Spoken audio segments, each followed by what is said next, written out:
नमस्कार दोस्तों, मैं अमरेंद्र कुमार दुबे एडवोकेट। जैसा कि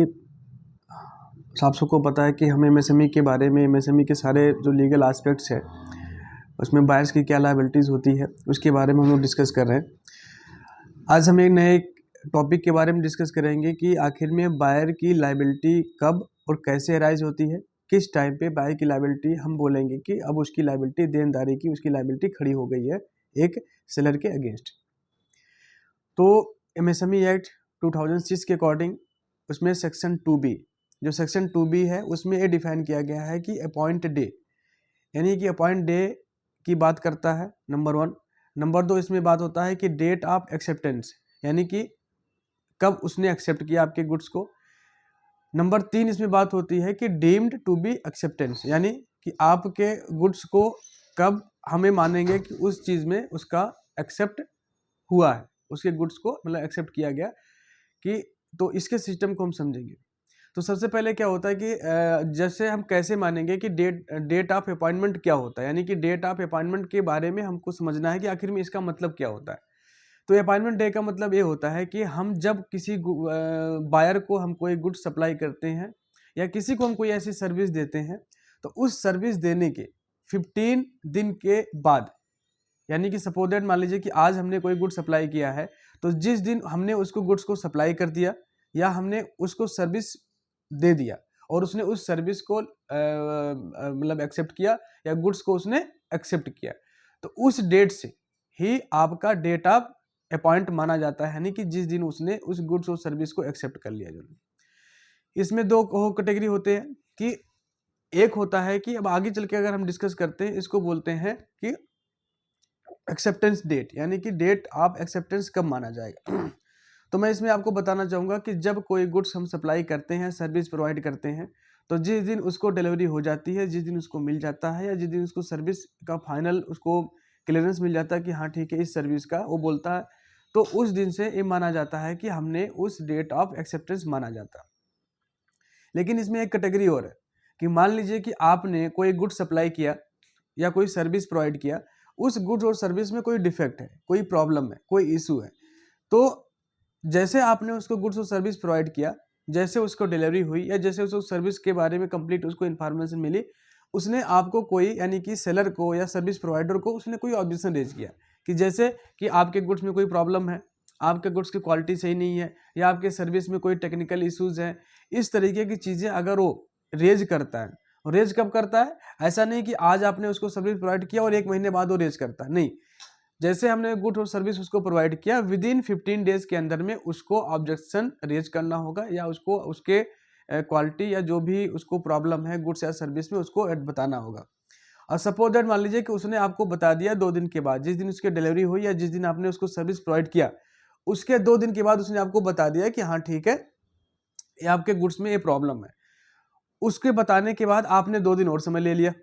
उसके कंसर्न को, उसके इश्यूज को रिजॉल्व करने के लिए। तो जब उसने आपको ऑब्जेक्शन रेज किया और आपने उसके कंसर्न को रिजॉल्व किया, जिस दिन आप उसके कंसर्न को रिजॉल्व कर देंगे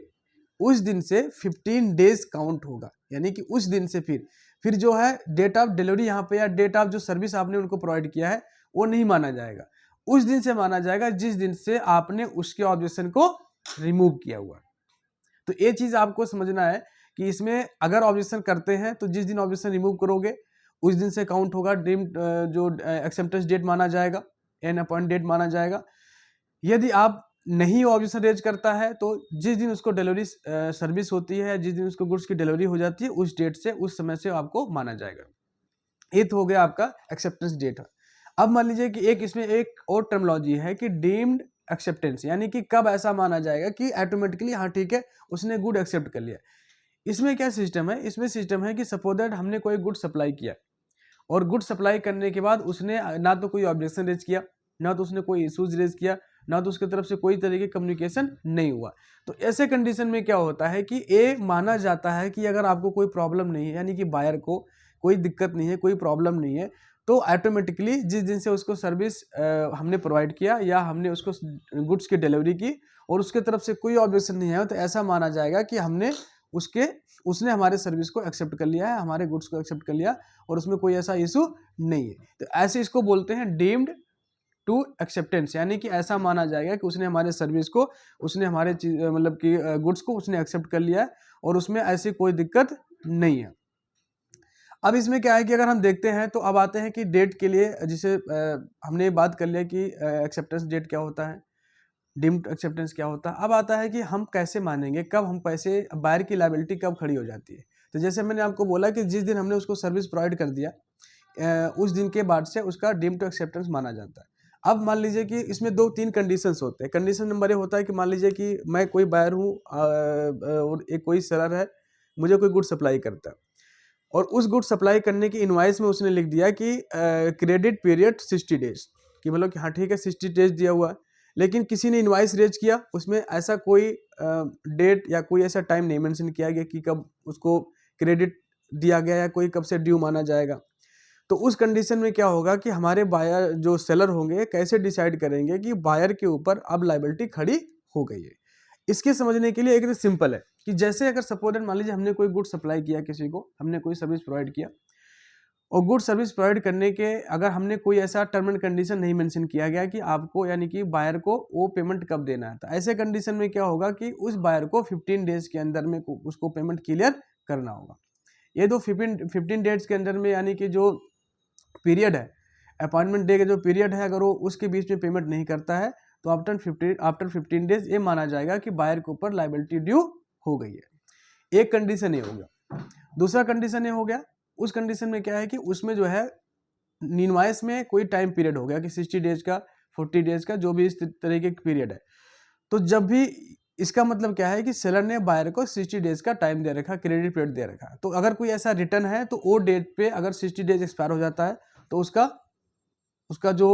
अमाउंट बायर के ऊपर ड्यू माना जाएगा। लेकिन इसी के साथ साथ जो सेक्शन 15 में मेंशन किया गया है, सेक्शन 15 में मेंशन किया गया है कि यदि कोई रिटर्न है तो उस रिटर्न का, और उसके अलावा लेकिन एमएसएमई की तरफ से क्या, अगर आपका रिटर्न में भी है लेकिन अगर आपने रिटर्न किया है कि क्रेडिट इनवॉइस में कि 60 डेज में देना है,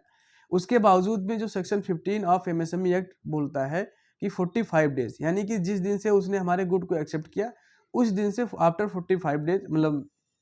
अगर वो पेमेंट नहीं करता है तो ऐसा उसके ऊपर माना जाएगा कि अब बायर की लायबिलिटी खड़ी हो गई और बायर को वो पेमेंट देना। तो ऐसे समझिए कि आप अगर आपने रिटर्न लिखा भी हुआ है तब भी उसको 45 डेज में पेमेंट करना है मैक्सिमम। यदि नहीं लिखा हुआ है वैसे देखा जाए एज एक तरीके से तो आफ्टर 15 डेज अगर वो पेमेंट नहीं करता है तो वो अमाउंट ड्यू माना जाता है एज पर लॉ। और उसके बाद से आफ्टर जब भी ड्यू अमाउंट हो जाएगा तो आरबीआई के इंटरेस्ट का 3 टाइम्स उसके ऊपर कंपाउंड इंटरेस्ट मंथली बेसिस पे लगना आरंभ हो जाता है। तो बेसिकली ये सिस्टम है जिसको हम लोग ने आज ये समझा कि किस तरीके से यानी कि कब अमाउंट ड्यू माना जाता है, अपॉइंटेड डे क्या होता है, एक्सेप्टेंस डे क्या होता है और डीम टू एक्सेप्टेंस क्या होता है, इसके बारे में हमने समझा। जिसके माध्यम से आप ये समझ सकते हैं कि गुड सप्लाई करने के बाद कब बायर की लायबिलिटी खड़ी हो जाती है और कब से आप उसके ऊपर पेनाल्टी का जो इंटरेस्ट का मतलब प्रावधान है उसके ऊपर आप इम्प्लीकेट करना स्टार्ट कर सकते हैं। थैंक यू, धन्यवाद।